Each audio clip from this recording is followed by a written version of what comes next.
পরপর আমার মুসলিম ভাইদেরকে আমার মুসলিম ভাই রক্ত দিয়ে বই করা হয়, আমার মাদ্রাসাকে ভেঙে দেওয়া হয়, আমার মসজিদকে ভেঙে রাম মন্দির করা হয়, সেই সময় তোমাদের মানবাধিকার কোথায় থাকে? সেই সময় তোমাদের মানবাধিকার কোথায় থাকে? আসসালামু আলাইকুম ওয়া রাহমাতুল্লাহি ওয়া বারাকাতুহু। الحمد لله وحده والصلاة والسلام على من لا نبي بعده. أما بعد فأعوذ بالله من الشيطان الرجيم. بسم الله الرحمن الرحيم.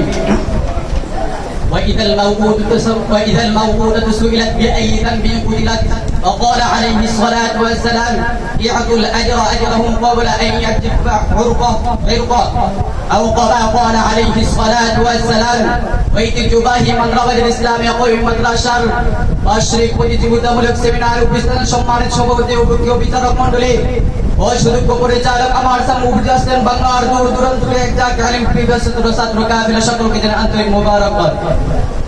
সম্মানিত হাজির, আজকে আমাকে যে বিষয় দেওয়া হয়েছে তা হলো মানবতার ধর্ম ইসলাম তথা মানবাধিকার। এই বিষয়ে আপনাদের সামনে কিঞ্চিত পরিমাণ আলোচনা করবে ইনশাআল্লাহ।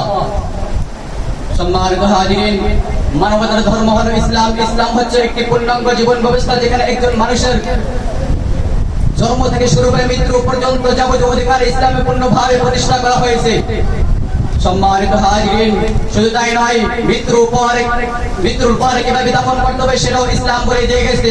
সম্মানিত হাজিরিন, ইসলাম শুধু মুসলিমদেরকে নিরাপত্তা দিয়েছে এমনটা নয়, ইসলাম মুসলিম অমুসলিম সকলকে নিরাপত্তা দিয়েছে।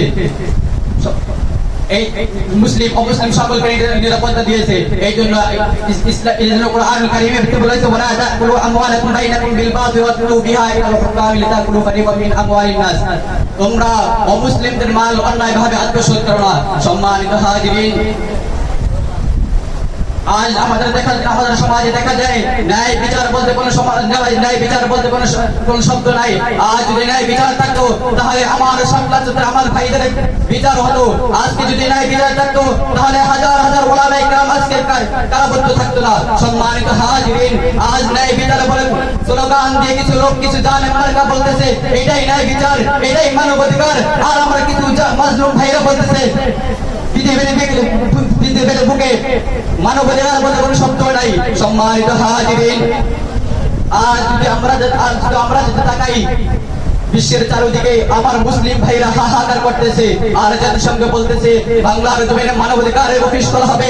আমি বলতে চাই কোনটা মানবাধিকার আর কোনটা মানবাধিকার না সেটা তোমাদের থেকে শিখার প্রয়োজন নাই। সেটা আমার আল্লাহ রাব্বুল আলামিন শিখিয়েছে, সেটা আমার রাসূল শিখিয়েছে কোনটা মানবাধিকার কোনটা মানবাধিকার না। সুতরাং তোমাদের মানবাধিকার গল্প তোমাদের কাছে রাখো, আমাদেরকে শিখাইতে আসো না। তখন আমার ফিলিস্তিনে হাজার হাজার মুসলমান নির্যাতিত নিপীড়িত হইতেছে, সেই সময় তোমাদের মানবাধিকার কোথায় ছিল? যখন এলাকায় মুসলমানরা নির্যাতিত হয়ে যাচ্ছে সেই সময় তোমাদের মানবাধিকার কোথায় ছিল? কাশ্মীরে, ইরাক, ইরানে আমার হাজার হাজার মুসলমানরা নির্যাতিত নিপীড়িত হইতেছে, অথচ তোমরা মানবাধিকার স্লোগান দিতেছো, মানবাধিকার আমাদের শিখাইতে আসতো, অথচ আমার মুসলমানরা আজও এগুলো আমার মুসলমান ভাইরা রক্ত ঝরাইতেছে। সম্মানিত হাজিরিন, শুধু তাই নয়, ভারতের কসাই মোদী কিছুদিন পর আমার মুসলিম ভাইদেরকে আমার মুসলিম ভাই রক্ত দিয়ে বই করা হয়, আমার মাদ্রাসাকে ভেঙে দেওয়া হয়, আমার মসজিদকে ভেঙে রাম মন্দির করা হয়। সেই সময় তোমাদের মানবাধিকার কোথায় থাকে? সেই সময় তোমাদের মানবাধিকার কোথায় থাকে? তোমাদের মানবাধিকার স্লোগান সেই সময় কোথায় থাকে? সুতরাং মানবাধিকার দোহাই দিয়ে জাতিসংঘ তৈরি করা হয়েছে, মানবাধিকার জাতিসংঘ কোনো কার্যক্রম হয় না। সুতরাং সেই মানবাধিকার জাতিসংঘ আমরা সেই জাতিসংঘকে স্পষ্ট ভাষায় বলতে চাই মানবাধিকার দোহাই দিয়ে স্লোগান দিয়ে আমাদেরকে দমন করতে পারবে না। সম্মানিত হাজিরিন, আজ বিশ্বের চারিদিকে মানবাধিকারের কথা স্লোগান দিয়ে আমার হাজার হাজার ওলামায়ে কেরামদেরকে নির্যাতন করতে করেছে।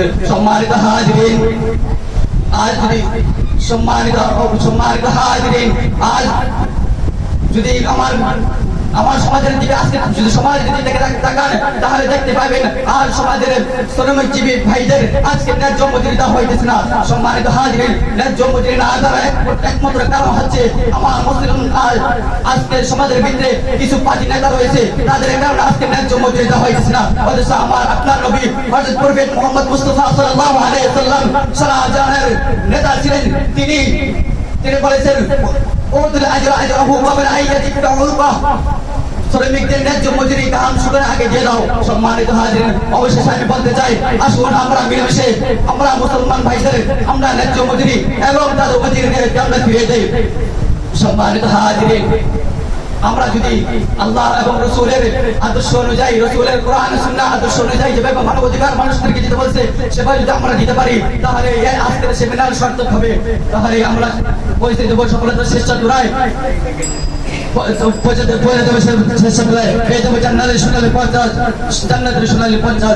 সম্মানিত হাজির, বিদায় নিশ্চিত ব্যাপার নিচ্ছি না, বিদায় ঘন্টা বেজে গেছে, দেখাবো অন্য কোনো সেমিনার অন্য কোনো বিষয়, সেই প্রত্যাশায় আমি বক্তব্য শেষ করেছি।